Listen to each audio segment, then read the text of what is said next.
अस्सलाम वालेकुम रहमतुल्लाहि व बरकातुहू।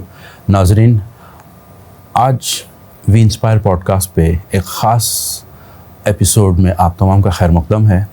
हमारे साथ स्टूडियो में मौजूद है एक अजीम शख्सियत, एक वर्ल्ड रिनाउंड साइंटिस्ट जो सिर्फ इंडिया में नहीं बल्कि पूरी दुनिया में अपने साइंटिफिक इन्वेंशन और डिस्कवरी के लिए माने जाते हैं। आप के कारनामे काफ़ी लोग शायद नहीं जानते।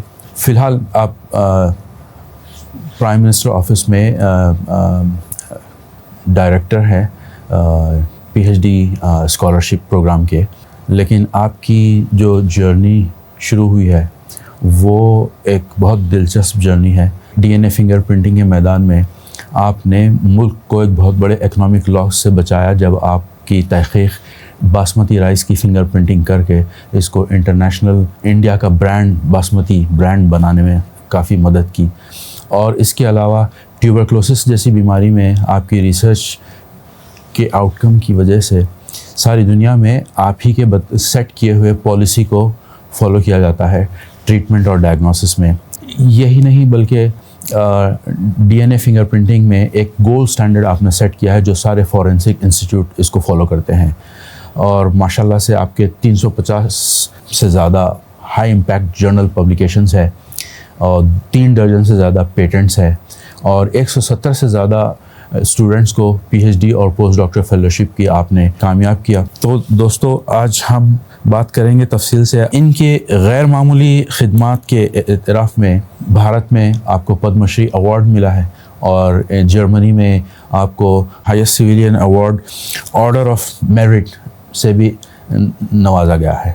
हम सिर्फ इनके एजाज़ात और कामयाबी की बात नहीं करेंगे बल्कि आज हम जानेंगे कि ऐसे शख्स की कहानी जो एक हम्बल बैकग्राउंड से होते हुए भी इतना तवील जो आपने जर्नी मुकम्मल की है और इस पोजीशन पे पहुँचे हैं। जब ये हैदराबाद यूनिवर्सिटी के चांसलर थे तो आपने यूनिवर्सिटी को इंडिया में टॉप नंबर 1 रैंक तक पहुँचाया और एशिया में टॉप 50 रैंक तक पहुंचा है। ये काफ़ी आपकी दिलचस्प कहानी है यंग साइंटिस्ट के लिए, ख़ास तौर से इनोवेटर्स इन्वेंटर्स के लिए ये काफ़ी मोटिवेशनल स्टोरी होगी।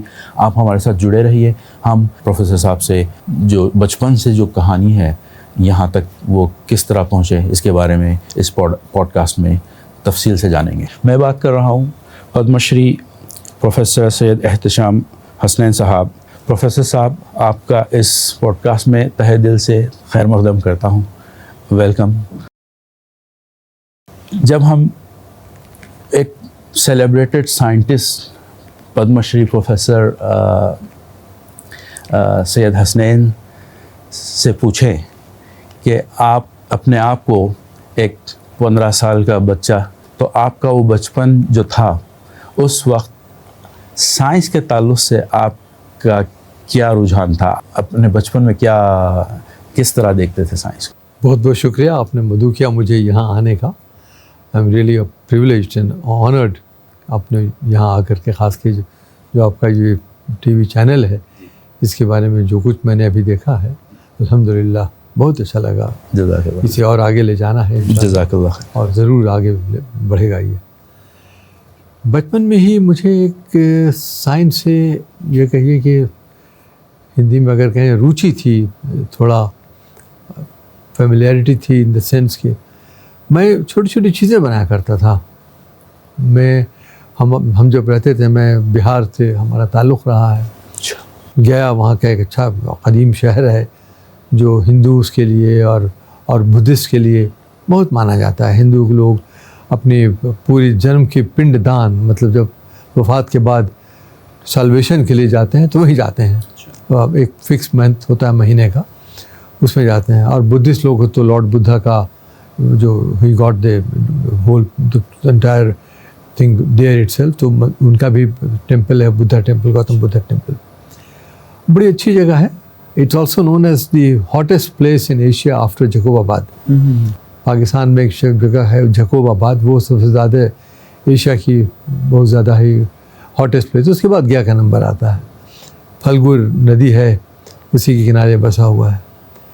वालिद साहब हमारे उर्दू के प्रोफेसर थे और उनकी ये ख्वाहिश थी और वो अभी भी कहते थे, मुझे अच्छी तरह से याद है, बेटा चाह आसान है, निबाह मुश्किल है। वही चाहो जो जितनी ही टांग फैलाओ जितनी तुम्हारी चादर है। जी। अगर आप हमारा देखेंगे रहन सहन तो आपको लगेगा कि तो बिल्कुल, because there is nothing much to add. अल्लाह ने जो दिया बहुत दिया, वाई शुड बी डिस्प्ले। तो बचपन में मेरी आदत थी कि कुछ कुछ चीज़ें बनाते थे। एक हम उस ज़माने में हमने एक प्रोजेक्टर बनाया था अपने खुद से। ये किस साल की बात? ये साल की बात है जब मैं 8-9 साल का रहा होगा। तो वो हमें फिज़िक्स की किताबें होती थी, उसमें पढ़ते थे, वो लेंस वेंस ख़रीदते थे जी। और वहाँ ठठेरा होता था, वो एल्युमिनियम का ढांचा बना करके उसमें लगाता था। तो वो बड़ा अच्छा लगता था हमको। तो जब काम करने लग गया तो वाह वाह, काम भी कर रहा है। अच्छा। तो इट वाज वेरी गुड। ऐसी ऐसी चीज़ें थी हमारी, तो मैं करता था।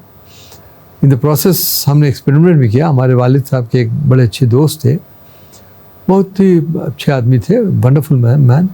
उनका एक बड़ा कीमती कैमरा था, वो लेकर आते थे। अब्बी से, वालिद साहब को मैं अब्बी कहता था, अब्बी से मिलने आते थे। अब्बी हमें ख़ास बहुत चाहते भी थे वालिद साहब का। हम लोग 4 भाई बहन हैं, तो मैं सबसे बड़े, हमारे भैया हैं, रहे नहीं, इंतकाल हो गया उनको। उसके बाद हमारी बहन है, उसके बाद मैं हूँ, उसके बाद हमारा एक छोटा भाई है। तो I was perhaps much like by my father and mother. तो उन्होंने मिलाया, कलाम हैदरी साहब से मिलो, उनका कैमरा था। तो मेरा इनक्विजिटिव नेचर था शुरू से ही, कैसी चीज़ें काम करती हैं, क्या करती हैं। तो मैंने उनके कैमरा को खोल दिया, वो बात करते करते पूरा खोल दिया, पूरा कम्प्लीटली। अरे और कलाम हैदरी साहब, ये क्या कर दिया बेटा आपने? वालिद साहब भी हमारे बड़े बहुत पशेमान, बिल्कुल शर्मिंदा हो रहे थे कि क्या तुमने कर दिया। तो कहने के मतलब ये है कि I was very fond, curious, very curious. And science पढ़ा मैंने जी।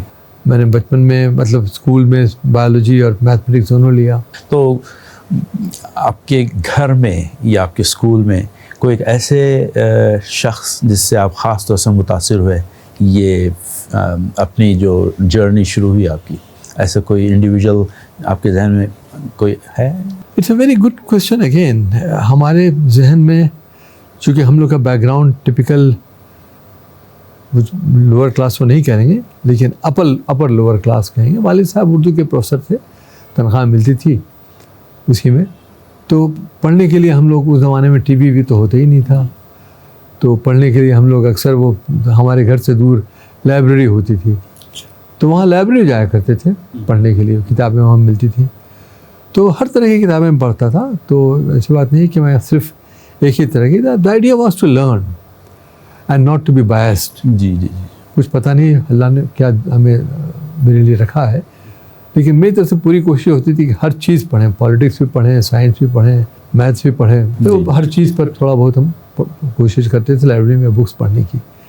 लेकिन साइंस की बुक्स में ज़रा ज़्यादा दिलचस्पी हुआ करती थी। लेकिन आई डोंट थिंक मैं किसी साइंसदान को बता सकता हूँ कि वो, बाद में जैसे जैसे हम आगे बढ़ते चले गए, तब कुछ लोग हमारे जहन में आए जो कि they became more like a role model for मी।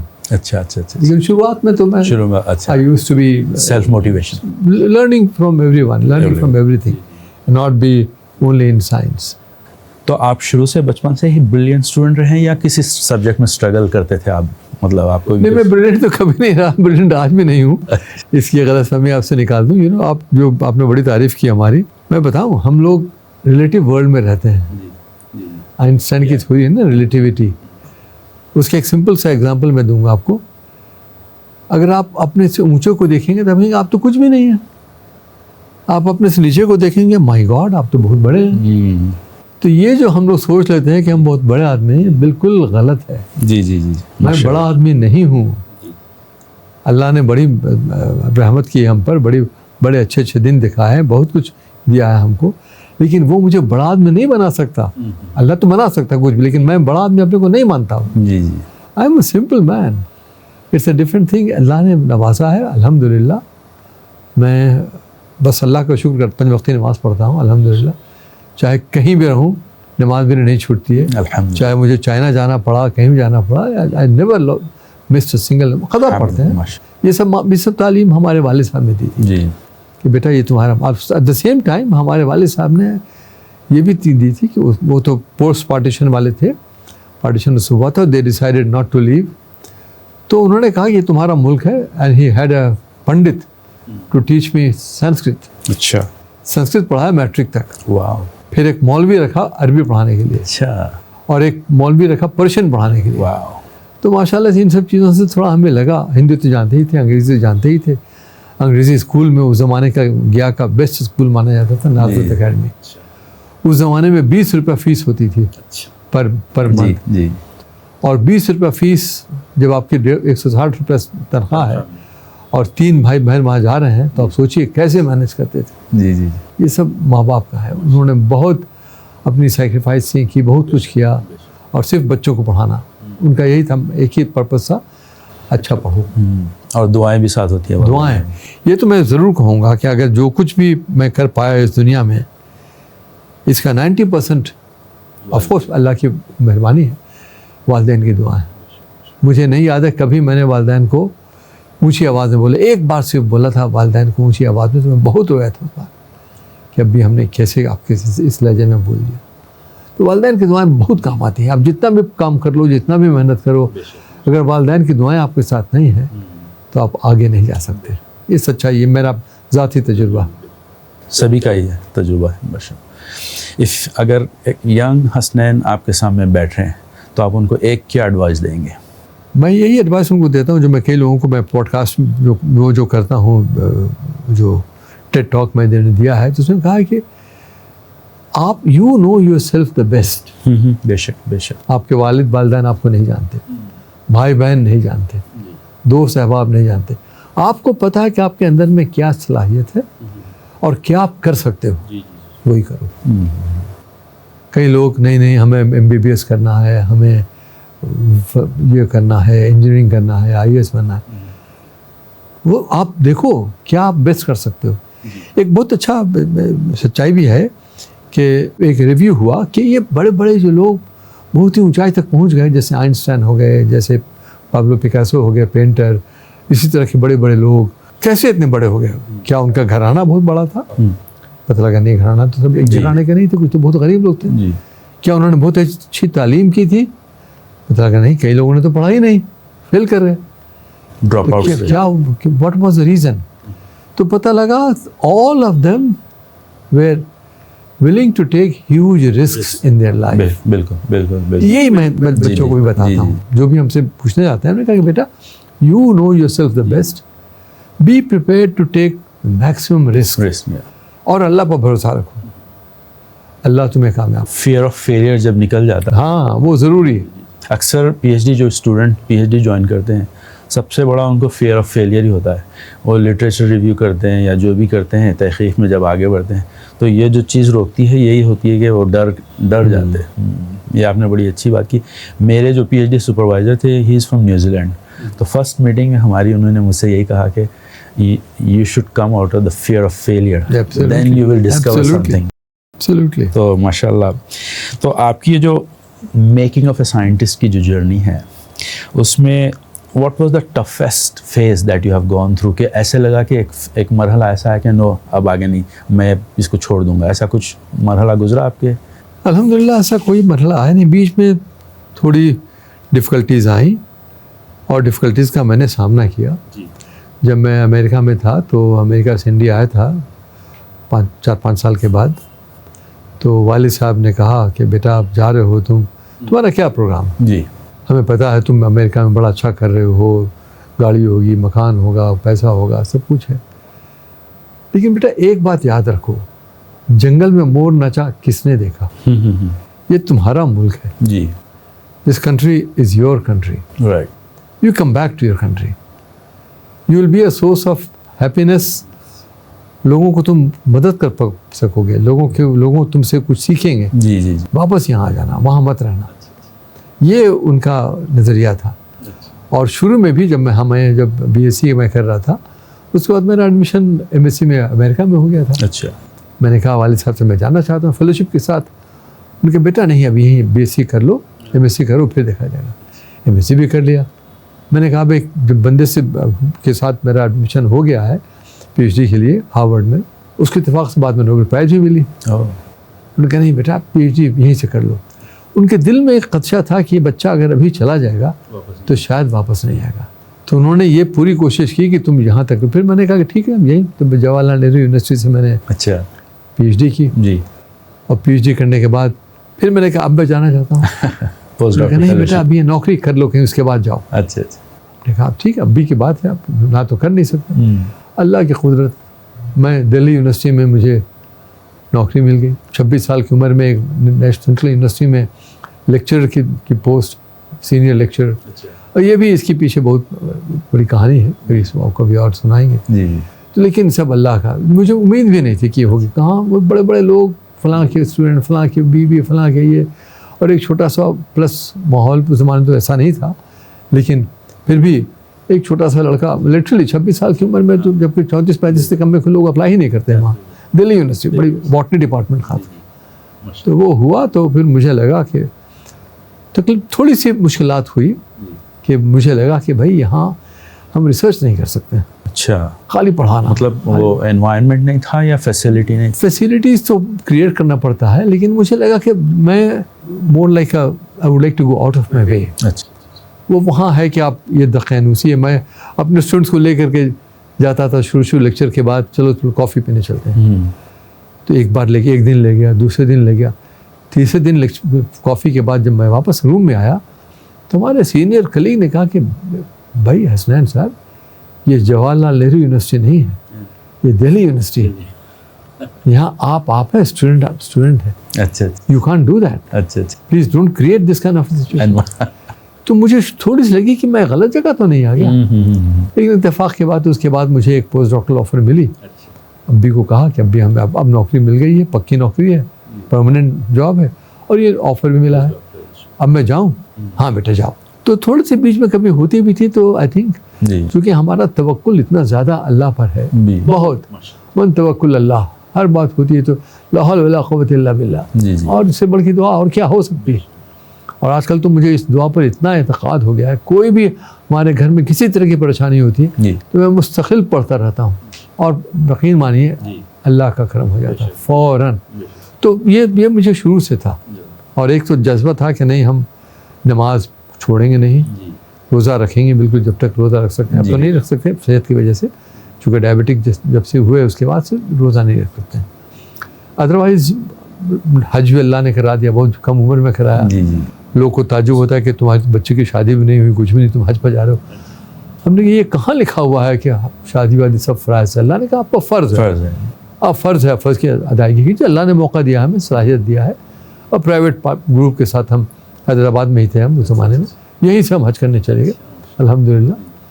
तो ये सब चीज़ें I think all said and done, ये सब चीज़ें मिल करके हमारे पीछे जो उनका जो प्रेशर रहा है, जोर रहा है, और ऑफ कोर्स अल्लाह के बगैर कुछ होता ही नहीं, तो अल्लाह ने बड़ी मदद की हमारी। ऐसा कोई मरहला आपके साथ गुजरा कि कभी आपको अपने प्रोफेशनल करियर में कोई रिजेक्शन हुआ है, फेलियर या क्रिटिसिज्म? देखिए रिजेक्शन तो खैर नहीं हुआ है, लेकिन हाँ जैसे कि हमारी आदत है कि मैं वक्त की रफ्तार है उससे ज़्यादा तेज़ बढ़ना चाहता हूँ। वही हमारा ये रहा है हमेशा। जैसे कि हमारे जो साथ काम करते थे अफसरान, तो उनका कहना होता था कि आप काम पहले करते हो, अप्रूवल बाद में लेते हो। अल्हम्दुलिल्लाह किसी ने आज तक कोई ऑफिशियल कोई गलत बातें नहीं हमारे इल्ज़ाम नहीं लगाया हम पर कि आपने ये गलत कर दिया, वो गलत कर दिया। लेकिन उसमें कई बार हमें लगता था कि भाई why is not everybody working the way I am working. तो इसमें थोड़ी सी हमें लगती थी, फिर ना ये सोचेंगे छोड़ दो भाई, अब स्लो करो। एक मौका आया था जब मैंने हैदराबाद यूनिवर्सिटी में सोचा था कि एक नॉलेज पार्क बनाएंगे, और 200 एकड़ ज़मीन हमने नॉलेज पार्क के नाम बना करके रजिस्टर करा दी। अच्छा। और उसमें कंपनीज़ को बुलाया कि आप आइए, आप काम कीजिए, अपना बनाइए, लैब बनाइए, वो बनाइए। तो इसमें लोकल लोगों को लगा कि ये तो ज़मीन बेच रहे हैं। तो हमने कहा ये ट्रस्ट है हैदराबाद यूनिवर्सिटी का, मेरा कोई नाम नहीं है इसमें, मेरा कुछ नहीं है। ये जो भी पैसा मिलेगा, पर्पस हमारा ये था कि नॉलेज पार्क बनने से जो पैसे आएंगे वो यूनिवर्सिटी के कॉर्पस में जाएंगे। तो पैसे तो यूनिवर्सिटी को मिल रहा था माशाल्लाह से, काफ़ी पैसे मिल रहे थे ग्रांट वांट, लेकिन मैंने सोचा कम से कम 5,000 करोड़ अगर हमारे पास कॉर्पस बन जाता है 4 साल में, तो वाई नॉट, वो बन जाता। लोगों को कुछ लोगों को लगा कि ये तो बेच रहे हैं ज़मीन। तो ये उस वक्त मुझे बड़ी, छोड़ो यार, maybe I am doing it too fast, this is not the right time. ये भी था कि जब आप Hyderabad university of Hyderabad join करें, यूनिवर्सिटी ऑफ हैदराबाद का बजट बहुत ही छोटा सा था, लेकिन आपके ज्वाइन होने के बाद मल्टीपल टाइम्स वो बजट में इंक्रीज हुआ। तो ये आपने कैसे यूनिवर्सिटी? बहुत सिंपल सी बात थी, वो ये था कि हम उस ज़माने में प्लान 5 ईयर प्लान चलता था। अच्छा, तो 5 ईयर प्लान में जो हमारे पास बजट था वो 18 करोड़ मेरे ख्याल से याद है, तो वो 18 करोड़ का बजट सालाना? 5 साल का। 5 साल का? 5 साल पूरी यूनिवर्सिटी? पूरी यूनिवर्सिटी, छोटी सी यूनिवर्सिटी थी। अच्छा, सेंट्रल यूनिवर्सिटी थी, ज़मीन बहुत थी। अच्छा। 2300 एकड़ ज़मीन थी, लेकिन एक गलती जो कर दी थी हमारे प्रेडिसेसर ने, फाउंडर ने, कि ज़मीन तो बाउंड्री वॉल तो लगवा दिया, लेकिन उसको अपने नाम से रिकॉर्ड्स में नहीं करवाया। नतीजा ये हुआ कि जो भी सरकार आती गई उसमें से 200 एकड़ उनको दे दिया, 200 एकड़ को उस इंस्टीट्यूट को दे दिया, 200 एकड़ का वो बना दिया। तो होते होते जब मैंने ज्वाइन किया था तो कोई मेरे ख्याल से 1600 या 1700 एकड़ ज़मीन थी। तो मैंने, जो हमें प्रॉब्लम हुआ उस ज़माने में, वो यही मुझे महसूस हुआ कि भाई ये अगर कामयाब हो जाते तो आज के डेट में हैदराबाद यूनिवर्सिटी के पास अपना ज़ाती पैसा इतना होता। बहरहाल नहीं हो पाया जी। ये 18 करोड़ साल का, 5 साल का था। तो मुझे लगा कि भाई ऐसे तो काम नहीं चलेगा हमें। तो मैंने प्लान बनाया कि क्या करना है। मैंने देखा कि हमारी यूनिवर्सिटी के जो 2300 एकड़ ज़मीन है, जो उस ज़माने में हमारे उस ज़माने में थी, सारा का सारा हम लोग एक कोने में थे, बाकी सारा वीरान था, कुछ नहीं था। कोई आता तो लेता, वही करती थी सरकार, उस हिस्से को काट करके उनको दे दी थी। तो मैंने कहा कि भाई why don't we spread out, instead of एक जगह रह करके हम कुछ यहाँ बनाएंगे, कुछ वहाँ बनाएंगे, कुछ वहाँ बनाएंगे। राइट। उसके लिए पैसा चाहिए था। हमने कहा प्लान करो, और प्लान वैन करके सब कुछ कर लिया। और करके फिर हम गवर्नमेंट के पास गए। मंत्री जी हमें बड़ा मानते थे, उनके साथ हम एक डेलीगेशन में भी गए थे मिडल ईस्ट वगैरह। तो उन्होंने कहा यस, आइए हसनैन साहब बताइए। उन्होंने कहा सर आपसे गुजारिश है, कुछ पैसे हमारे बढ़ाइए। कितने चाहिए? तो हमने कहा आप हमें 210 एकड़ दीजिए, 210 करोड़ दीजिए। उन्होंने कहा अच्छा किस लिए चाहिए? हमने कहा मेरा कैंपस एक्सपैंड कर रहा है। अभी कितना है? तो उनके फाइनेंस वाले ने कहा कि अभी उनका 5 ईयर प्लान है 18 करोड़ जी। 18 करोड़ आपका है 5 साल का, और आप 210 करोड़ मांग रहे हैं, क्या करेंगे? हमने कहा आप 5 मिनट का वक्त दीजिए, मैं पूरा बताता हूँ मैं क्या कर रहा हूँ जी, लीजिए वक्त। और मैंने उनको पूरी अपनी बताई कि 210 करोड़ कहाँ जाएगा, किस में खर्च होगा। और यही नहीं, उन्होंने कहा कि ये खर्च कैसे करेंगे? हमने कहा 2 मिनट और वक्त दीजिए। हमने गवर्नमेंट ऑफ इंडिया की रेल इंडिया राइट्स बॉडी है गवर्नमेंट ऑफ इंडिया की, Secunderabad west in all over India, लेकिन यहाँ पे तो राइट्स को जब मैंने बात भी कर ली कि आप हमारी बिल्डिंगें बनाएंगे, आप हमारे ऑडिटोरियम बनाएंगे, हॉस्टल बनाएंगे, और आप करेंगे गवर्नमेंट ऑफ इंडिया की बॉडी। वो उसका पूरा बजट, पूरा डिटेल भी आ चुका, वो भी है। अच्छा, 210 एकड़ से ज़्यादा, 210 करोड़ से ज़्यादा का। अच्छा, क्या कहते हैं आप? सर ये कहाँ कैसे खर्च कर पाएंगे? ठीक, इनके पास सब कुछ है, दे दीजिए। अच्छा। ये हमारे उस वक्त जो वजीर एजुकेशन अर्जुन सिंह जी, उन्होंने हम पर यकीन किया और दे दिया। और 210 करोड़ रुपया फर्स्ट टाइम यूनिवर्सिटी, और पूरा कैंपस फैल गया, बिल्कुल ज़बरदस्त। अच्छा। तो ये वजह है अल्हम्दुलिल्लाह। और सब प्राइवेट ने बनाया, लेकिन थ्रू राइट्स। प्राइवेट बिल्डर ने बनाया। तो ये आप ऑडिटिंग के लिए राइट्स के पास गए या क्या खास नहीं, rights project management. Okay. They will decide कि अब हम जो मांग रहे हैं पैसा सही है। ओहो, चूँकि राइट्स पूरा ऑल इंडिया में रोडवेज वगैरह बनाती है। जी।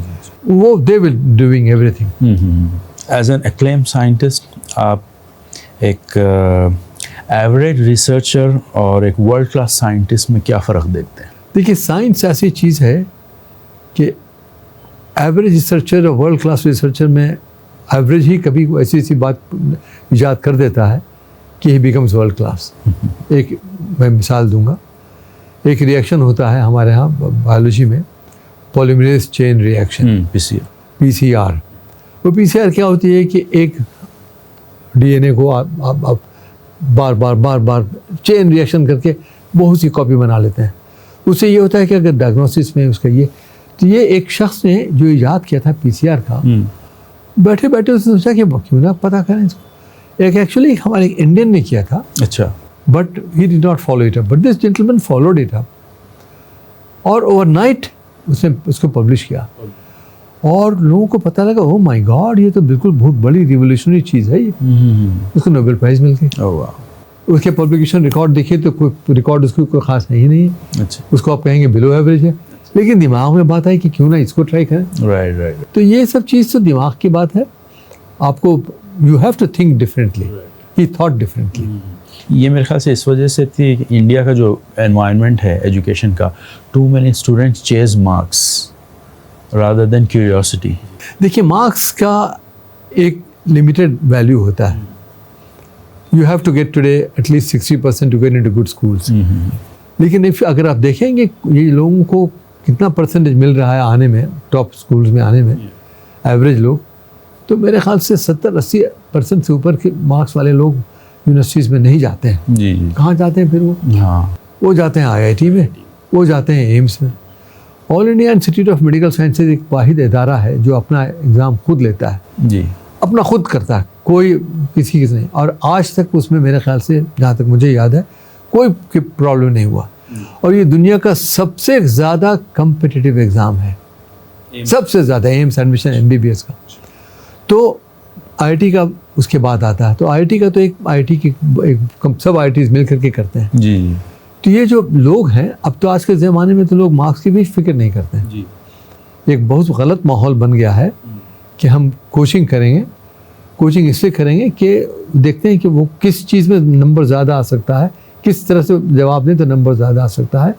और नंबर ज़्यादा +2 में, 10th में नहीं, कम्पिटिटिव एग्जाम में ओके ओके, 10th +2 तो हो ही जाएगा, हो जाए, उसके लिए कोई मतलब 70-80% नंबर आ ही जाएगा। तो पूरा रुझान बदल गया। अब मार्क्स पर कोई किसी की तवज्जो नहीं है। इत्तेफाक के बाद तो CBSE में कोई ना कोई तो टॉप करेगा ही करेगा, राइट, कर तो जाता अभी है। नीट पे ही फोकस होगा, नीट या पे फोकस है, JEE पे फोकस है। उसके बाद आप हो गया, मान लिया आपने बहुत अच्छा किया नीट में, JEE में आपका हो गया एडमिशन। आज के डेट में देखा जाएगा, IIT दिल्ली से मैं बिलोंग करता हूँ, IIT दिल्ली में अगर आप देखेंगे, और this is true for many IITs, जी, ज़्यादातर बच्चे, आई वुड से वेरी लार्ज परसेंटेज पढ़ाई में नहीं रहते, रिसर्च में नहीं रहते हैं। हाँ, वो वहाँ से BTech MTech करके IAS बन जाते हैं, मैनेजमेंट कर लेते हैं, IIM कर लेते हैं, बाहर चले जाते हैं। तो फिर I would say brain drain, I would say they were thought to be here because the parents wanted them to be IIT product. अब आजकल IIT का दिल्ली का बच्चा है, अब नाम नहीं लेंगे उसका, बहुत बड़ी चाय की कंपनी खोली उसने, फेमस ऑल ओवर इंडिया उसकी ब्रांचेस है। अब बाप बेचारा कहता है कि मेरा बेटा ने IIT से पढ़ाई किया, वो चाय बेचता है, but he is making money. तो ये हमारा तो म्यार चाय जो है बेच ना, के प्राइम मिनिस्टर भी बन सकते। हाँ वो भी सही बात है। तो हमारा म्यार अब कुछ मुख्तलिफ हो गया है। जी, we are looking at success in terms of monetary material, very bad material. जी जी जी, हम लोग के वक्त में कभी ऐसा नहीं था। हाँ हाँ, I don't think I am poor, अल्हम्दुलिल्लाह, अल्लाह ने बड़ा नवाजा। जी जी, but when I consider others, I am poor. लेकिन when you consider with people who have less than you, you see you are very good, अल्हम्दुलिल्लाह। ये तो हमारे अपने दीन में भी ये तालीम दी जाती है कि अगर आप सुकून से ज़िंदगी गुजारना चाहते हैं तो हमेशा अपने से कम वाले को देखें। बिल्कुल बिल्कुल बिल्कुल, बेशक। आपकी ये जो सफ़र थी DNA फिंगरप्रिंटिंग और बासमती स्टोरी, इसमें अभी मुझे नहीं लगता कि young scientists, young students, youth, they are aware of your contribution, this massive contribution to Indian economy through this basmati rice fingerprinting. क्योंकि इंटरनेशनल मार्केट में हमने एक पड़ोसी मुल्क से वो क्लेम लेकर फिर अपनी इकोनॉमी को इसमें कंट्रीब्यूट किया, तो इसके बारे में आप थोड़ा सा। ये बहुत सिंपल सा तो एक सवाल उठा था। इंडिया बासमती सालों साल से एक्सपोर्ट करती आ रही है और ज़्यादातर इंडियन अच्छी बासमती ज़्यादातर वो अमेरिका में या इंग्लैंड में ज़्यादा बिकती है। लॉन्ग ग्रेन राइस कहलाती है बासमती राइस। लॉन्ग ग्रेन लगे, बासमती में खुशबू है, उसका जायका है, पकाने के बाद डिफरेंट हो जाती है। तो इत्तेफाक से एक दिन सडनली मेरे पास फ़ोन आया कि इंडियन बासमती को यूके की जो गवर्नमेंट है, ट्रेड डिपार्टमेंट, कह दिया है कि ये इंडियन बासमती नहीं है, लॉन्ग ग्रेन राइस है, लॉन्ग, लफ्ज बासमती आप यूज ना करें उसको। क्योंकि पाकिस्तान को जियो टैगिंग हो गई, नहीं, पाकिस्तान ने क्लेम किया कि पाकिस्तानी बासमती इज बासमती, अच्छा Indian basmati is long grain rice. दोनों बासमती, आप उनको बासमती लफ्ज यूज मत करने दें। अच्छा, तो इंग्लैंड ने कहा ठीक है, तो गवर्नमेंट ऑफ इंडिया को खबर कर दी। जब ट्रेडर्स को, बासमती एक्सपोर्टर्स को पता लगा कि ओ माय गॉड, ये तो हम लोग तो अपने चावल को बासमती बोल ही नहीं सकते हैं, यस, तो मामला पर प्राइम मिनिस्टर तक चला गया। फिर मेरे पास फ़ोन आया, भाई आप मदद कर सकते हैं कुछ हमारी। मैंने देखा इसमें एक चैलेंज है, इससे पहले आज तक किसी ने बासमती की डीएनए फिंगरप्रिंटिंग नहीं की थी, अच्छा, राइस की डीएनए फिंगरप्रिंटिंग नहीं की थी, प्लांट की डीएनए फिंगरप्रिंटिंग नहीं की थी, थोड़ा बहुत करते थे बट नॉट। हमने कहा ये मुल्क के लिए चैलेंज है, एक तो इकोनॉमी का चैलेंज है, करोड़ों रुपए का नुकसान हो जाएगा अगर हम कहेंगे कि मेरी बासमती नहीं है। सोचिए आप, ऑल ओवर इंडिया होती है बासमती। मैंने कहा ठीक है, विल ट्राई। जी, हम लोग लग गए और मेरे ख्याल से 2-3 महीने में ही हम लोगों ने डीएनए फिंगरप्रिंटिंग की बासमती की, पाकिस्तान का बासमती भी मंगवाया और जगह जगह का बासमती मंगवाया। कोई 17-18 वैरायटी की हमने फिंगरप्रिंटिंग की और निकाला कि क्या बासमती का सिग्नेचर है जी, और वो सिग्नेचर किस किस में है।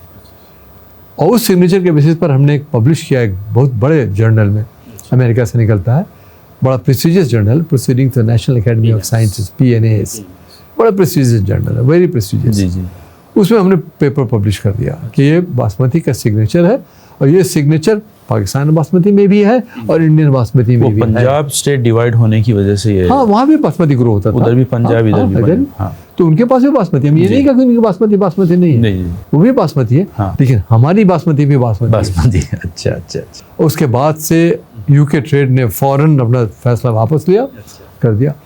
उसका नतीजा ये हुआ कि गवर्नमेंट ऑफ इंडिया ने कहा कि ठीक है, आज से जो भी बासमती इंडिया से एक्सपोर्ट होगी वो CDFD में, अच्छा, उसकी ठप्पा लगेगा, वहाँ लगे कि हाँ ये बासमती है। जी जी जी, तो उससे अब तो खैर बंद हो गया, चूँकि नाउ इट्स ऑलरेडी। तो ये ऐसा बात है ना कि लोगों को पता नहीं है, जी, हमें कोई फ़र्क नहीं पड़ता। हमने एक काम किया, चूँकि मुझे ख्वाहिश थी कि ये मुल्क के लिए कुछ करना चाहिए, जी, करना चाहिए, किया मैंने।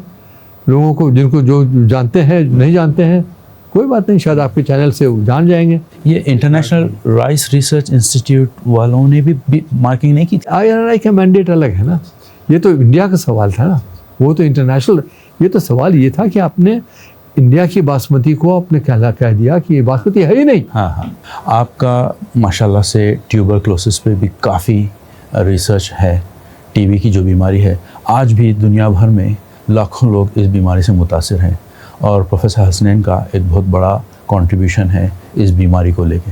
आइए जानते हैं प्रोफेसर साहब से, आपने ये जो बीमारी है ख़ास तौर से टीबी, इस पे एक आपकी अपनी प्रोफेशनल लाइफ का बहुत तवील अरसा इसमें इस रिसर्च में लगा है, तो इसके पीछे क्या मोटिवेशन था आपका? ये मोटिवेशन एक्चुअली अगर आप सही पूछेंगे मुझसे तो उसकी एक वजह थी ज़ाती।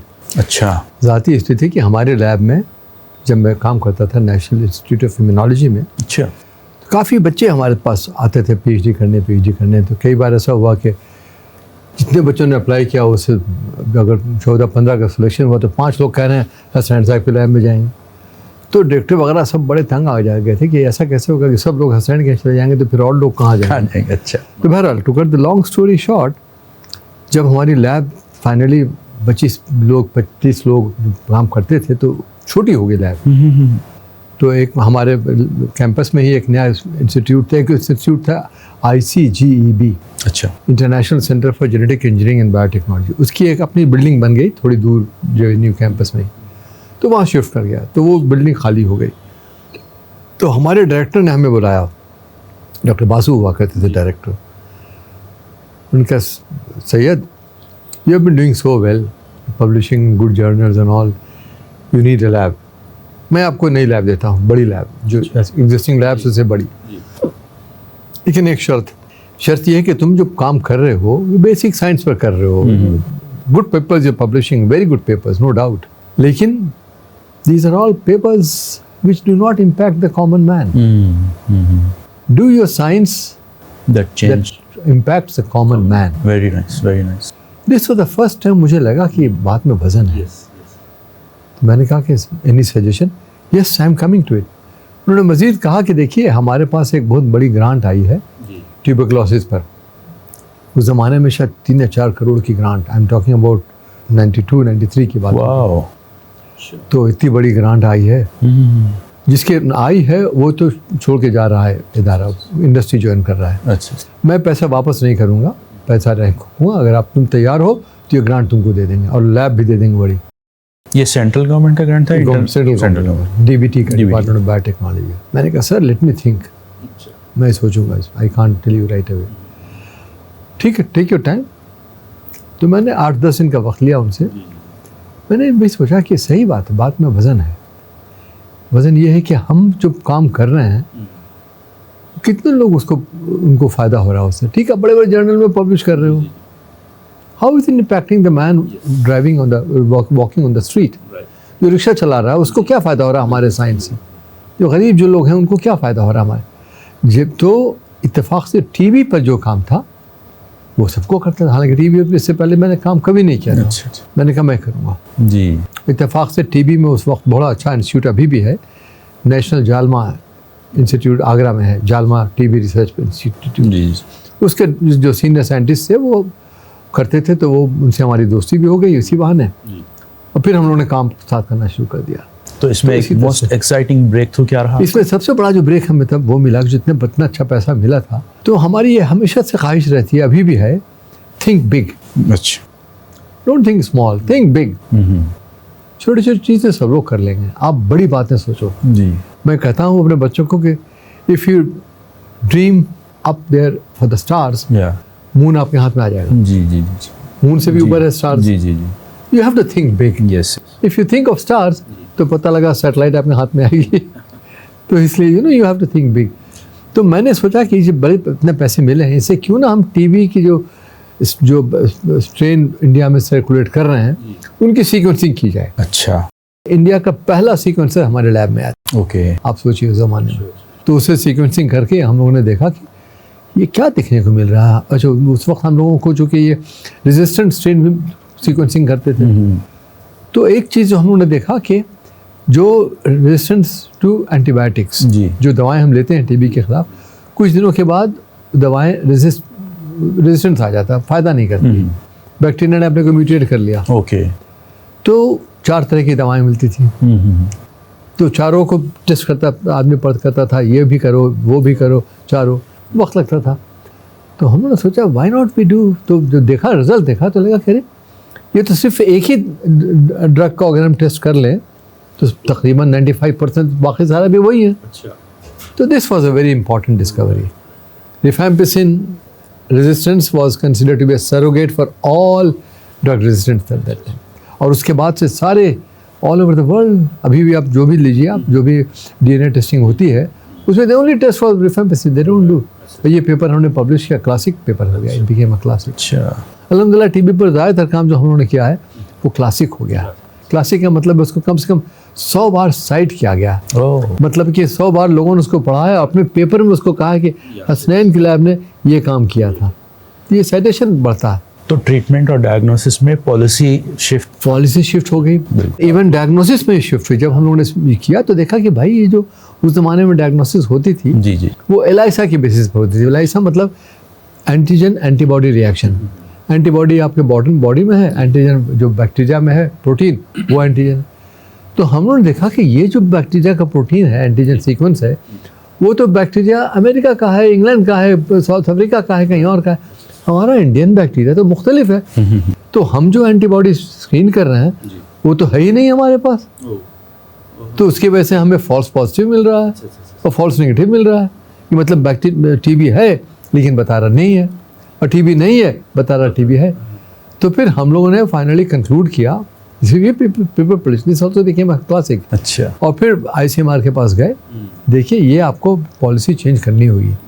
अभी तक जो आप टीबी को कहते हैं कि टीबी येस और know based on ELISA, ELISA मतलब डालो कलर देखो हो गया। हमने कहा नो, आप डू विद DNA और डू विद समथिंग। शुरू में मुखालफत हुई बट वी कन्विंस। अच्छा, बेटा हमारे पास था। तो ये दो चीज़ें बहुत ही माशाल्लाह काफ़ी। तो ये बहुत पल्मोनरी और नॉन पल्मोनरी केस, ये सब सारी पल्मोनरी टीबी के लिए। अच्छा, सब एक्स्ट्रा पल्मोनरी टीबी जो होती है वो स्टिल अ प्रॉब्लम। अभी हम लोग कुछ काम हम लोगों ने शुरू किया है एक्स्ट्रा पल्मोनरी टीबी पर। उसकी वजह ये कि टीबी का बैसिलाई जो ख़तरनाक टीबी मानी जाती है, उसकी वजह ये कि जो लंग्स में जाके बैठता है ना, तो आप बोलते हैं, खांसते हैं, तो हवाओं के साथ आपको भी इन्फेक्शन होता है। तो लंग्स वाला टीबी मोर डेंजरस है। और उसकी एज कम्पेयर टू जो टीबी ब्रेन में होता है या ब्लड में होता है या लिवर में होता है या स्किन में होता है, तो वो उतना डेंजरस नहीं, because spread is not very fast. जी, लंग वाला इज़ वेरी फास्ट स्प्रेडिंग। तो इसलिए ज़्यादातर लोग लंग यानी पल्मोनरी टीबी पर ही काम करते हैं। अभी हम लोगों ने शुरू किया थोड़ा उसके एक बड़ा अच्छा पेपर हम लोग का आ रहा है, one of the Lancet group of journal. Lancet is known as one of the, yes, अभी वो गाजा वॉर पे भी लैंसेट का जो फिगर आया था, वो काफ़ी, वो मेरे ख्याल से आईसीजे में भी इनका डेटा गया है to support the genocide claim. बिल्कुल बिल्कुल। अभी देखिए, नॉर्मली एक परसेप्शन है कि साइंटिस्ट जो होते हैं सिर्फ पेपर पब्लिश करते हैं, एक जनरल परसेप्शन है। How can scientific discoveries create wealth and strengthen a nation's economy? That's a very good question. In fact, if you look at this, is something where India is lagging. Yeah. India is really lagging. America में जाइए, publish करने के पहले उसको patent किया जाता है। हाँ। क्यों पेटेंट किया जाता है? मेरा अगला साल वही था। ताकि ये चीज़ कोई दूसरा क्लेम नहीं कर। और चूंकि काम इतना अच्छा है, जैसे ये काम अगर हम लोग पेटेंट कर लेते हैं, तब तक तो अरबपति हुए होते हैं। पेटेंट ही नहीं किया। इसकी क्या वजह, क्यों नहीं किया? अवेयरनेस नहीं है। ओके, अवेयरनेस नहीं है। वी बिलीव पब्लिश करो, इट्स वेरी सैड। अब थोड़ी आ रही है, बट स्टिल मच लेस। अच्छा। अब आप anybody who goes from here to the US, आप देखिए फौरन फटाफट पहले पेटेंट होता है। पेटेंट अटॉर्नीज बैठे रहते हैं कि आप पेटेंट कीजिए, उसके बाद आप पब्लिश कीजिए, नो प्रॉब्लम। तो ये वजह, उसकी वजह यही है। बहुत नाजरीन, डॉक्टर साहब ने बहुत अहम बात बताई है। Intellectual property protection is very important. और आप पेटेंट, यही तो वी इंस्पायर प्लेटफॉर्म पे हम आपको हैंड होल्डिंग कर रहे हैं। अगर आपके पास ideation to minimum viable product journey के बीच में आपका यूनिक आइडिया है, तो उसको फौरी हम लोग आपकी तरफ से पेटेंट करवाते हैं। आपके भी माशाल्लाह मैंने पढ़ा है कि तकरीबन 36 पेटेंट्स हैं माशाल्लाह से। तो ये पेटेंट्स में से कितने पेटेंट्स कमर्शलाइज और मोनेटाइज हो चुके हैं? एक पेटेंट, वही इत्तेफाक की बात है कि ये सारे patent almost all of them I would से और ऑन टीबी। अच्छा, ट्यूबरकुलोसिस के साथ एक प्रॉब्लम सबसे बड़ी जो ये है, it is considered as a poor man's disease. अगर आप उसमें 100 करोड़ लगाएंगे दवाएं बनाने में, तो कौन खरीदेगा दवा?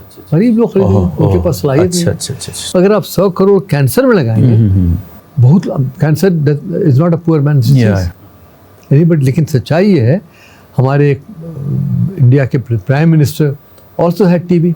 अच्छा। The person survived. अच्छा। हमारे टॉप एक्टर जो अभी भी जिंदा हैं, अब नाम नहीं लूंगा उनको, this actor also had TB. जी। He survived. There are examples, TB can affect anybody. Yes. लेकिन by and large people who are below the poverty line, economically very poor, they don't have good food to eat, they don't have good vitamins or other things to live, तो वो लोग बेचारे TB के शिकार होते हैं।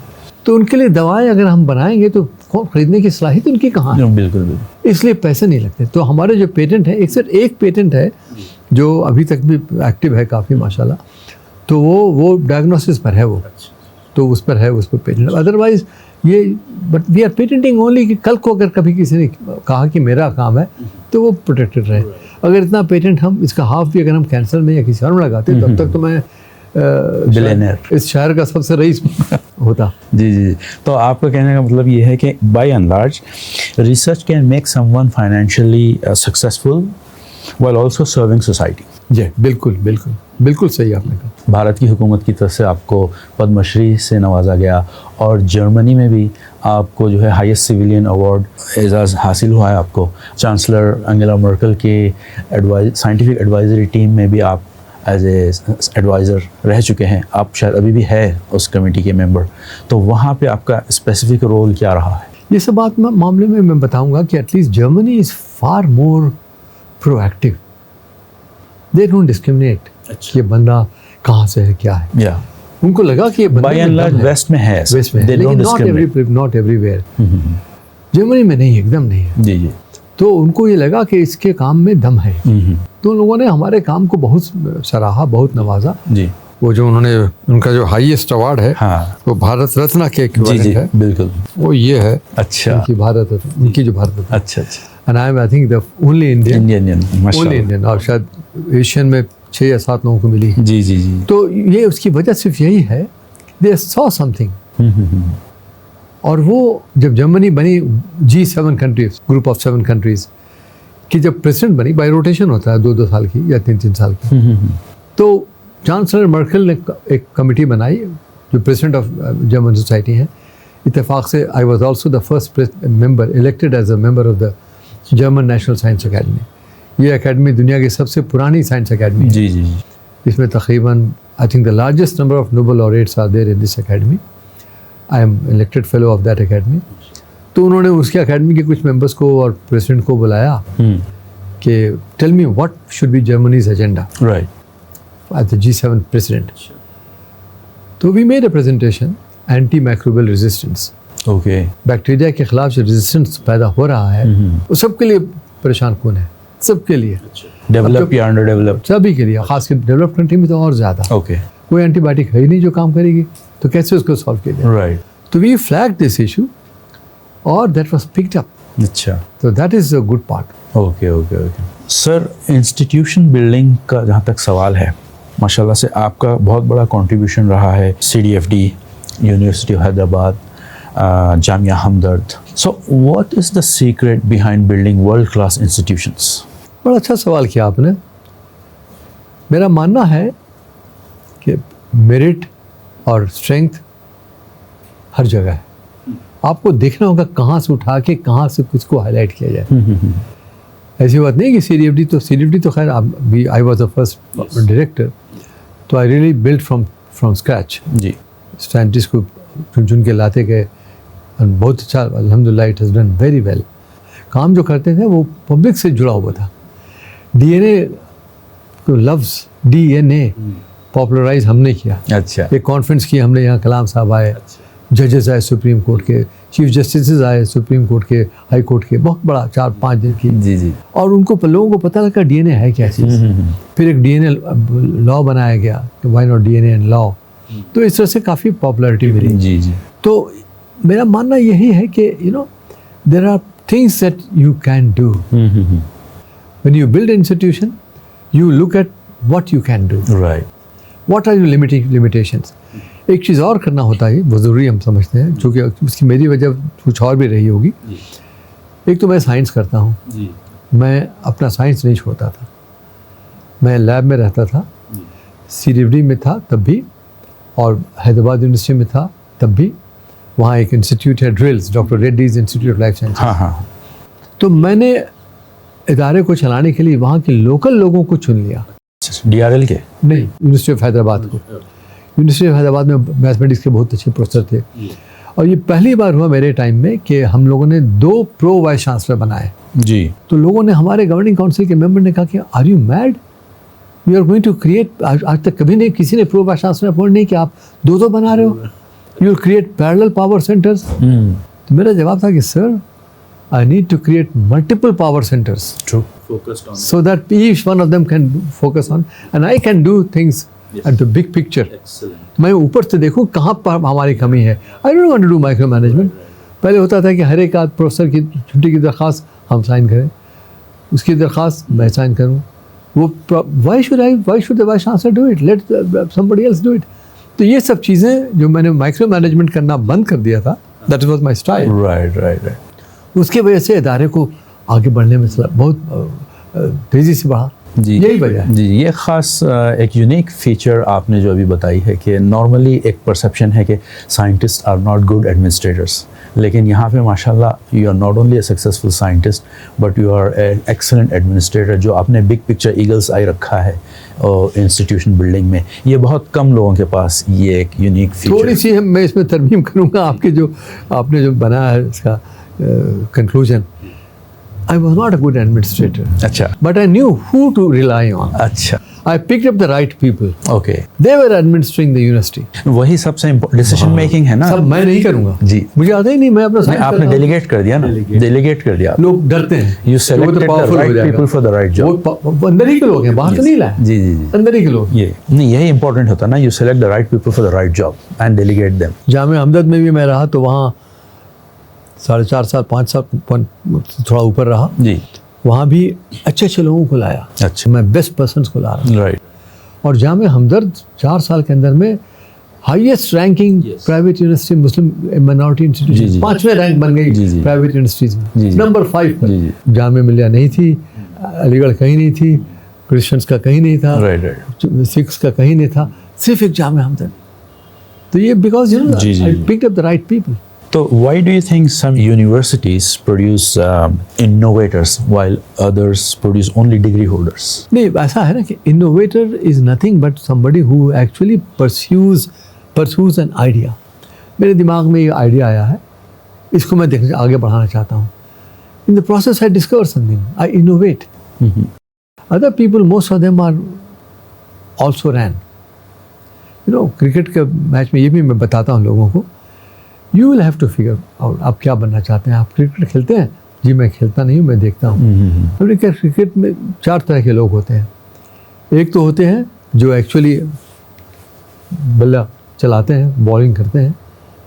आज के डेट में बहुत सारे टॉप बैट्समैन हैं, जी। बॉलर्स हैं। दूसरे वो होते हैं जो 13 नंबर जो टीम होती है, टीम में एक मेंबर होते हैं Extra. तीसरे वो होते हैं जो वहाँ देखते हैं मैच जा कर के, तीसरे किस्म के लोग, ऑडियंस होती है। और चौथे वो होते हैं जो टीवी पे बैठ करके मैच देखते हैं।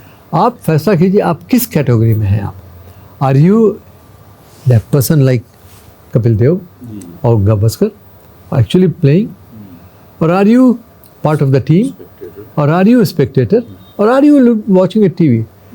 उससे आपको पता लगेगा कि आप कितनी गहराई में हैं। This is your decision. तो this what I keep telling people कि you know you need to take, आप अपने आप जितना जानते हो कोई नहीं जानता। बिल्कुल बिल्कुल। Nobody knows you better than you. क्योंकि हर कोई अपना सेल्फ असेसमेंट नहीं कर पाता ना। वो मैं भी जब भी मैं यंगस्टर से बात करता हूँ तो मैं उनको कहता हूँ कि आप अपना खुद का स्वॉट करें, बिल्कुल बिल्कुल SWOT बिल्कुल, करें, बहुत सही कहा आपने। क्वाड्रेंट बनाएं, आप देखें आपके वीकनेस, स्ट्रेंथ, Strength क्या है? अपॉर्चुनिटीज, थ्रेट्स क्या है, फिर आप खुद एक नतीजे पे पहुंचेंगे कि आप किस में आगे बढ़ सकते जी बिल्कुल बिल्कुल, यू नो योरसेल्फ द हैं। बेस्ट, जी जी जी। Nobody else. प्रोफेसर साहब, आर्टिफिशियल इंटेलिजेंस हर फील्ड में आ रहा है पेनिट्रेट, तो biotechnology is not an exception. तो आप आर्टिफिशियल इंटेलिजेंस और बायोटेक्नोलॉजी के कॉम्बिनेशन को बायोटेक्नोलॉजी के लिए फ्यूचर कैसे इंटरप्रेट कर रहे हैं? देखिए ये बहुत one of the perhaps the most outstanding development has been the development of AI and ML, जी। Machine learning and artificial intelligence. हम लोगों ने एक पेपर पब्लिश किया था आज से कोई 6-7 साल पहले। जी। We described use of AI in TB diagnosis. ये पेपर काफ़ी माकूल हुआ, काफ़ी लोगों ने पढ़ा, काफ़ी लोगों ने डिसाइड किया। Artificial intelligence is actually something which has taken everybody by surprise. किसी को ये पता ही नहीं था कि ये भी हो सकता है। जी जी। उसमें कई अच्छाइयाँ भी हैं, lot of good things are there, you can think. लेकिन एक सबसे बड़ी जो उसमें यह है कि you know we tend to go completely by whatever it does. For example आप चैट GPT ले, आप कोई सवाल चाहते हैं कि इस पर मुझे एक छोटा सा बताओ, आप खाली वो टर्म बता दीजिए, चैट GPT पूरा उतार के कर देगा। मेरी बड़ी बेटी और दामाद इंग्लैंड में रहते हैं, जी। We have 2 daughters। तो हमारे दामाद ने कहा कि अब्बू आप टीवी पर काम करते हैं, या हमने एक मैनेजमेंट बनाई है टीवी पर, आप देखिए। मैं देख के हैरान रह गया कि कैसे बना दिया भाई, अच्छा। Brand new management. यस। अब्बू हमने AI यूज़ किया। My God amazing. फिर मैंने गौर से पढ़ा, जी। फिर पेपर को देखा कि पेपर का साइटेशन, तो मिलेगा कि ये साइटेशन तो मैंने कभी पढ़ा नहीं, तो मैंने गूगल में चेक किया, वो साइटेशन है ही नहीं। तो ये सब चीज़ें के लिए one has to be careful. Oh हाँ बिल्कुल AI ने बना तो दिया, लेकिन कुछ फर्जी भी डाल देते हैं। बिल्कुल बिल्कुल बिल्कुल। फर्जी कोई साइटेशन है ही नहीं, ऐसा कोई काम किसी ने किया ही नहीं है, डाल दिया कि पब्लिश भी हो गया। उसका एक और पहलू ये भी है, ये तो अगर मैं अपना नाम डालूं तो वो शायद ये भी करेगा कि अगर मेरे नाम से मिलता जुलता किसी एक क्रिमिनल का नाम होगा तो मेरी प्रोफाइल उसके साथ मैच करके बता देगा। ये भी एक इसका बहुत बड़ा problem. This is really there are many things. तो उसको यूज़ कैसे करेंगे अगर आप अच्छी तरह नहीं जानते हैं तो वो काफ़ी नुकसानदेह भी हो जी बिल्कुल, बहुत। खास करके you know the way things are moving, my biggest fear is job market will be a big hit. Problem. It will be hit really very hardly by. एक तरह से है, लेकिन दूसरी तरह से मौके भी बहुत आएंगे। हाँ बिल्कुल आएंगे। जो अपने आप को AI अपडेट करे। You know how to adjust. Yes. You know, आज के दिन में हो क्या रहा है, खास करके मैं यहाँ देखता हूँ और दिल्ली में भी देखता हूँ, ज़्यादातर लोग जो हमारे फॉर्म से ताल्लुक़ रखते हैं वो स्विगी में काम करते हैं, बिग बास्केट में काम करते हैं। क्या मिलती होगी? 20,000 25,000 तनख्वाह।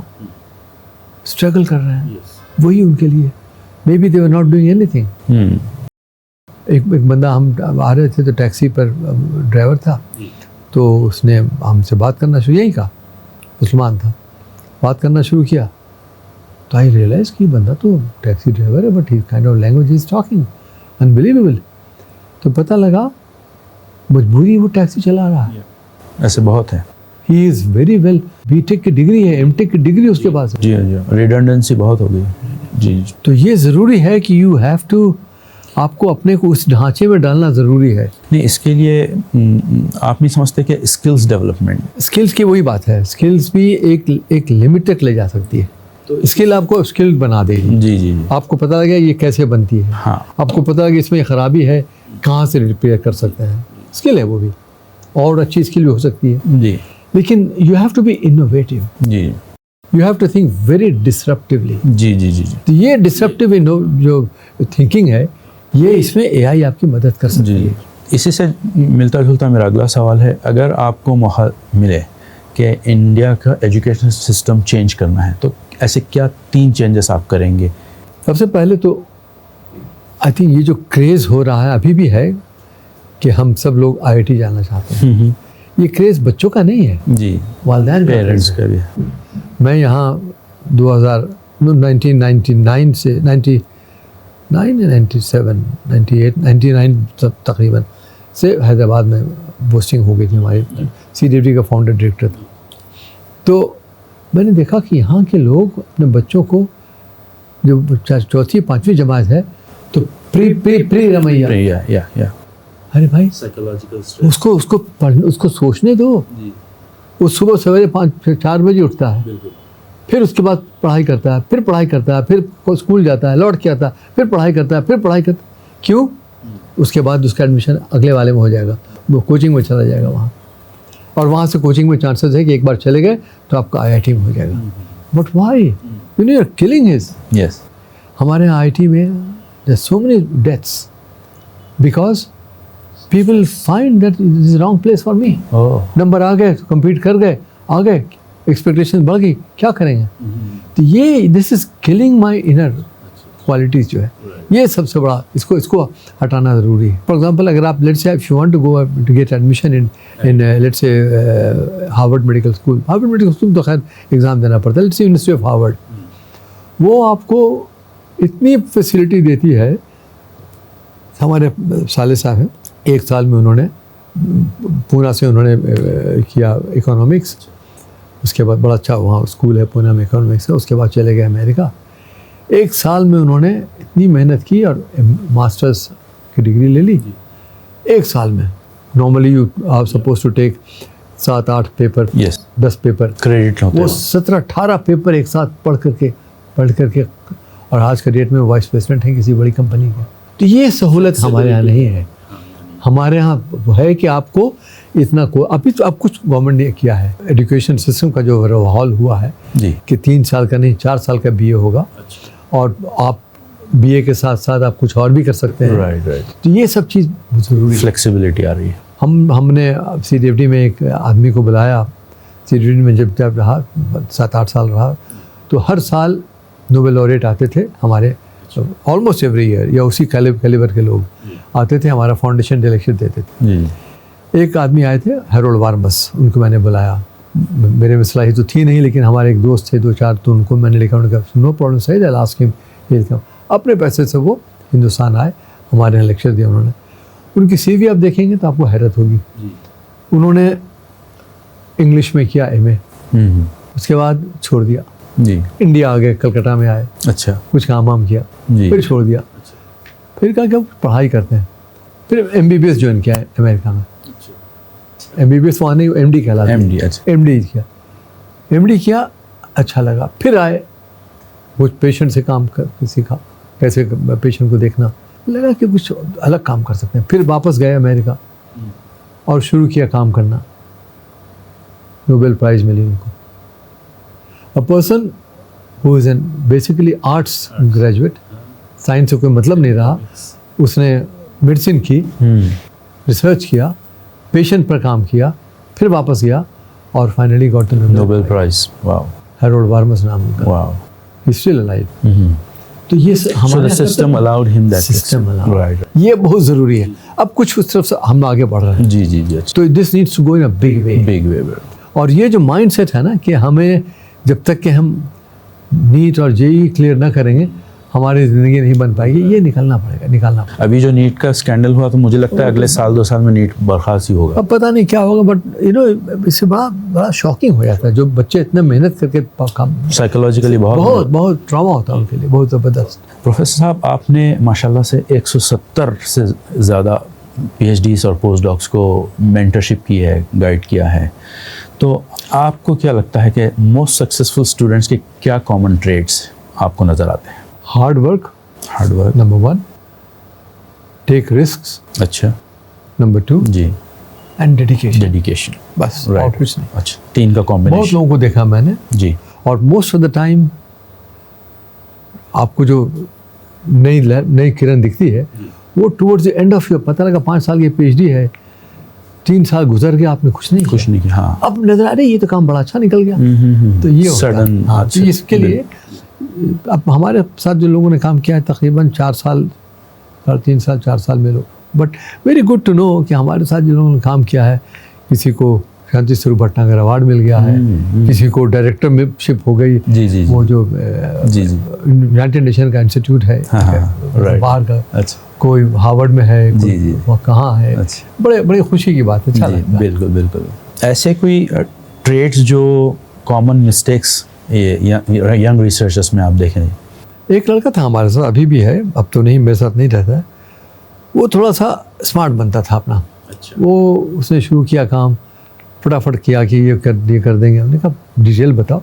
तो कुछ लोग चाहते हैं कि दे थिंक, खास कर जो गोल्ड मेडलिस्ट होते हैं, they think they are super, तो वो they try to act very smart. अच्छा, तो इन लोगों के साथ ज़रा आपको अलग तरह से काम पेश आना पड़ता है। जी जी, let them commit the mistake. You know, मेरा मानना है कि आदमी को स्विमिंग के लिए सिखाना नहीं चाहिए। अच्छा, स्विमिंग पूल में धक्का दे दो, अच्छा, तैरेगा। जब डूबने लगे तब आप हेल्प करो उसको। अगर आप शुरू से सिखाओगे कैसे तैरा जाएगा, नहीं तैर सकता। ये भी एक मेरे ख्याल से इंडियन एजुकेशन सिस्टम का फैलेसी है, स्पून फीडिंग। बिल्कुल बिल्कुल बिल्कुल। तो I think we should not be doing letting people, you know, let them learn on their own. ये बहुत ज़रूरी है। जी जी, और जिन लोगों ने अपने से सीखा है, बहुत अच्छा किया है। जी जी। जो कोई भी स्टूडेंट एक एम्बिशन रखता है रिसर्च फील्ड में आने के लिए, तो how should they select a problem so that they know that they are going to invest, dedicate their life? You know, इत्तेफाक की बात है कि हमारे साथ जो स्टूडेंट ने काम किया है, they were all, I would say almost all of them, 1-2 exception होंगे, हैव डन वेरी वेल। मैं उन किसी स्टूडेंट को अपने प्रॉब्लम नहीं बताता हूँ। जी, हम लोग के जब मैं बहुत बड़ी लैब हुआ करती थी, अब तो खैर 15-16 लोग हमारे लैब में काम करते हैं सिर्फ। जब और बड़ी लैब हुआ करती थी तो हम लोग हर हफ्ते एक रिसर्च सेमिनार किया करते थे। उसमें जो टॉप जर्नल होता है उसे पेपर प्रेजेंट करना होता है। जी, तो उससे लोगों को पता लगता है कि दुनिया में क्या हो रहा है, और वो जो काम कर रहे हैं उसको, उस काम को हम अपने काम में कैसे ला सकते हैं। तो that is the whole idea. Right. ये ज़रूरी है कि you must learn from the winners. ये भी हमारे रूल का एक ये है। यू नो, मैं एग्जांपल दूं आपको, एक बहुत सिंपल सा एग्जांपल है। एक बहुत बड़े साइंटिस्ट से हैदराबाद में भी आए थे, नोबेल लॉरेट थे वो, J.D. वैटसन। जी, इंतकाल हो गया अभी कुछ महीने पहले। J.D. वैटसन ने DNA का स्ट्रक्चर डिस्कवर किया था। अच्छा, तो वो दिल्ली में भी आए थे, दिल्ली में उनका लेक्चर था। तो चूँकि हमारे लैब में 30-40 लोग काम करते थे, तो हमारे डायरेक्टर ने कहा कि भाई पता नहीं साइंटिस्ट लोग अब सुनने आएंगे कि नहीं आएंगे। कुछ लोग जहनीत होती, ठीक है नोबेल प्राइज़ विनर होगा, और उन लोग होता था कि हॉल फुल ना हो तो लग गया कि मेरी बेइज्जती हो रही है। तो डायरेक्टर ने फ़ोन करके कहा कि Syed take all your people for your lecture. हमने कहा ठीक। तो 35-40 लोग चले गए लेक्चर में, अच्छा रहा लेक्चर, उसके बहुत सुनाना। उसके बाद राउंड टेबल थी, तो हमने सवाल किया। यंग ब्लड था हमारा उस वक्त, आई वॉज यंग, हम बड़े ब्लंट हुआ करते थे। मैं जिसको जो दिल में आती थी सबको बोल देते थे, भाई ठीक है क्या होगा। तो उन्होंने पूछा कि व्हाट आर योर प्रॉब्लम। कहा प्रॉब्लम कुछ भी नहीं है, प्रॉब्लम ये है कि जब हम आपके वो कोल्ड स्प्रिंग हार्बर लेबॉर्ट्री है न्यूयॉर्क में, बड़ी प्रेस्टिजियस लेबॉर्ट्री, मैं कई मीटिंग उसके यहाँ जाया करता था लेक्चर देने। उस लेबॉर्ट्री का जो एनुअल सिम्पोजियम होता था कोल्ड स्प्रिंग हार्बर, बहुत प्रेस्टिजियस माना जाता था। मैंने कहा कि भाई आपके यहाँ जो कोल्ड स्प्रिंग हार्बर लेबॉर्ट्री का लेक्चर होता है, सिम्पोजियम होता है, उसमें इंडिया से कोई लोग नहीं जा सकते। जानना चाहेंगे क्यों? आपकी फ़ीस इतनी ज़्यादा होती है कि हम लोग अफोर्ड नहीं कर सकते हैं, प्लस रहने का खाना, प्लस खाने का खर्चा, ये Indian students afford. Is that right? अच्छा, I didn't know this. He said, you must have noticed, hardly anybody from India will come. America में जो इंडियन रह रहे हैं वो आएंगे, लेकिन इंडिया से लोग नहीं जाएंगे। उनका no problem, next time anybody applies from the lab let me know. अच्छा, बड़ी अच्छी बात थी। तो अगले साल हमारे लैब से लोगों ने अप्लाई किया। नतीजा ये हुआ कि हर साल हमारे लैब से 1-2 लोग जाया करते थे, और फुल कवर्ड, एवरीथिंग वेव्ड। वाह। तो उसके 2-3 साल के बाद मुझे अमेरिका जाना पड़ा। जब गए थे, मीटिंग जाता रहता हूँ, तो हमने कहा कि न्यूयॉर्क में जिम वैटसन से मिला जाए। तो मैं उनसे मिलने गया, तो उन्होंने कहा, मैंने पहले टाइम लिया। उस ज़माने में फ़ोन नहीं होता था, फैक्स होता था। अच्छा, हाँ। तो उसमें टाइम जोन का फ़र्क होता था। तो मैंने लिखा कि फ़लाँ दिन आना चाहता हूँ। उन्होंने कहा I am sorry, I am not available. तो मैंने कहा कि आप और दूसरा दिन भी आप बताओ कब आप अवेलेबल होगे। जी। उनसे मिलना बहुत बड़ी चीज़ है। वो नोबेल लॉरेट है, डीएनए को डिस्कवर किया, और प्लस जान पहचान थोड़ी हो गई अच्छी। तो उन्होंने वक्त दिया फाइनली कि आप आइए, उस दिन आइए। मैंने चेंज कर दिया अपनी फ़्लाइट वाइट सब, गया मिलने उनसे। न्यूयॉर्क में रहता था, वो टैक्सी लेके गया, जो वक्त देर नहीं, जल्दी पहुंचा, मेट्रो टूरना ले पहुंचा। तो अब मेरे ख्याल से 40 मिनट पहले पहुंच गया। तो उनके सेक्रेटरी ने कहा कि please wait, your time will start, I will call you. 5 minute के बाद फ़ौरन उनका सेक्रेटरी आ गया, ही इज़ कॉलिंग यू। मतलब एक तकरीबन जो वक्त मुअय्यन था उससे आधा घंटा पहले बुला लिया अंदर। जी। और उसके बाद गप्पे शुरू हो गई। He was talking, I was talking, करते करते करते तो मुझे लगा अरे 12 बज गया। तो मैंने कहा I am sorry, it's already 12, lunch time, I am very sorry Jim. उन्होंने बात मतलब इतना बेतकल्लुफ़ हुआ था, I used to call him Jim. वो मुझे सैयद कहते थे। Oh yeah, hey yes, I didn't know it's so late, what about your lunch? I said I will go and eat lunch. Where do you live? I said I don't live here, but I live with somebody in Queens. वहाँ से Indian लोग ज़्यादा रहते हैं America में, New York में। जी। Oh, that's fine. Why don't we have lunch together? अच्छा। मैंने कहा भाई एक नोबेल लॉरेट हमें कह रहा है lunch. Sure, are you sure you? Yes, let's go together. तो वॉक करके कैंटीन गए, और कैंटीन में ये खुसूसियत है अमेरिका में, एवरीबडी इज इक्वल। कोई आप नोबेल लॉरेट होंगे, आप डायरेक्टर होंगे, डजंट मैटर, आप भी लाइन में लीजिए खड़े होकर। जी। आप भी पेमेंट कीजिए, कोई आपके लिए स्पेशल नहीं है। यहाँ तो उल्टा है। ये सब चीज़ें मैंने सीखी है ज़िंदगी में। मैं भी जहाँ भी रहा हूँ खुद से सामान उठाता हूँ, खुद से करता हूँ। तो उसकी वजह से लोगों को पता लगता है कि भाई हमने किस बात का अकड़ है भाई। जी। तो वहाँ उसके बाद खाना खाया हमने उनके साथ। उन्होंने कहा कि जो whatever you want to pick up, उसने पेमेंट उन्होंने किया। खाने के बाद उन्होंने कहा Have you been to Cold Spring Harbor? I said many times. Come, I'll take you to Barbara McClintock. Barbara McClintock मेज़ पर, भुट्टे पर जो मकई होती है, उसकी मकई में काला हो गया बीच में, कोई सफ़ेद है, कोई लाल है। उसकी डिस्कवरी की थी कि म्यूटेशन होता है। उसमें नोबेल प्राइज़ मिली थी at the very old age. कहा I'll take you to Barbara. तो मुझे वहाँ ले गए। इत्तेफाक से वो आराम फरमा रही थी। फिर दूसरी जगह के बोले this lab, this person runs the Cold Spring Harbor. His patents are so much in giving me money that all my lab is maintained by patent revenues. Wow. उनसे मिले। उसके बाद आते आते फाइनली 4 बज गए। इमेजिन कीजिए, सुबह 10 बजे से लेकर 4 बजे तक उनके साथ वक्त दिया उन्होंने।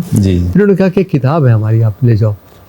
तो मैंने कहा दे दी। तो नाम हमने प्लीज़ राइट, मेरे बच्चियों का दोनों का नाम लिख दिया उन्होंने, फिल्जा एंड शेजा, माशाल्लाह, और दे दिया उन्होंने।